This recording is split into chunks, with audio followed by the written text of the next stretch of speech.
কালো জিরা কারা কারা দৈনিক খাও? হাত উঁচু করো তো।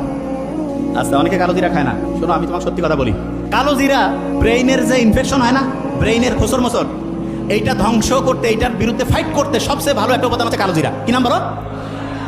তোমাকে বলছিলাম, খেয়াল আছে, ব্রেইনের মধ্যে এক রকমের পানি আছে, এই পানিটা সবচেয়ে পছন্দ করে এরকম একটা উপাদান হচ্ছে মধু। কি উপাদান? বিভিন্ন জায়গায় যে ন্যাচারাল যে মধু পাওয়া যায়, সেই মধুটা প্রত্যেকদিন 1 চামচ 1.5 চামচ করে রেগুলার খাবা কালো জিরা দিয়া। দেখবা আল্লাহর রহমতে তোমার ব্রেইনটা এত পরিষ্কার থাকবে, এত সুন্দরভাবে চিন্তা করতে পারবে। ওই যে মোকাররম স্যার বললো না যে ফটোগ্রাফিক মেমোরি, ছবি দেখলো, একটা পৃষ্ঠা মাথায় নিল, সাথে সাথে রিজার্ভ হয়ে গেল। আস্তে আস্তে আল্লাহর রহমতে সেই রকম মেমোরি আল্লাহ চাইলে তোমার হয়ে যাবে। বুঝতে পারছো? তাইলে বলো তো, প্রত্যেকদিন মধু খাবো কিনা? কালো জিরা প্রত্যেকদিন। যারা মেডিকেলে পরীক্ষা দিবে কয়টা বক্স পড়বে দৈনিক? যারা ঢাকা ইউনিভার্সিটিতে দিবে তারা, যারা 2টায় দিবে কয়টা? 6টা। 2টায় দিলে 6টা। আচ্ছা, হঠাৎ করে মেজাজটা গরম হয়ে যায়, মাথাটা একটু প্রচুর মতো করে, আছে না এরকম অনেকের?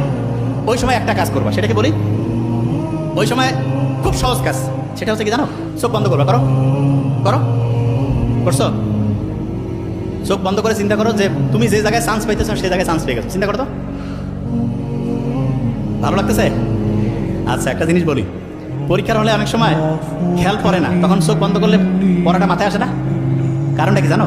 চোখ হচ্ছে আমাদের প্রায় 80% সেন্স, মানে আমরা আমাদের ব্রেইনের যে খরচ 80% চোখ করে। কে করে?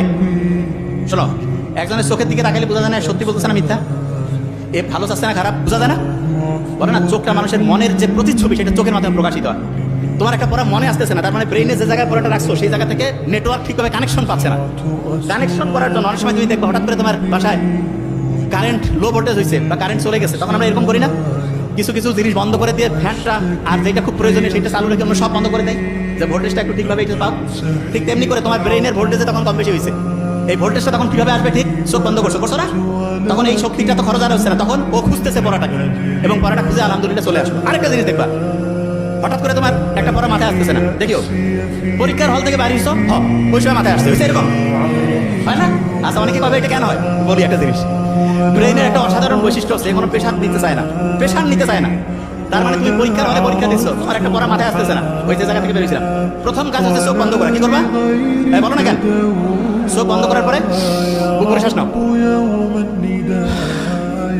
এরকম করে 3 থেকে 5 বার নিবা এবং ছাড়বা।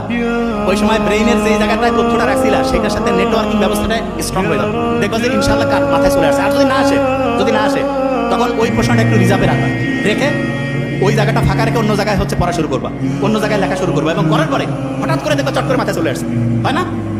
হয়, তখন ওই জিনিসটা লিখবা। ক্লিয়ার? আচ্ছা,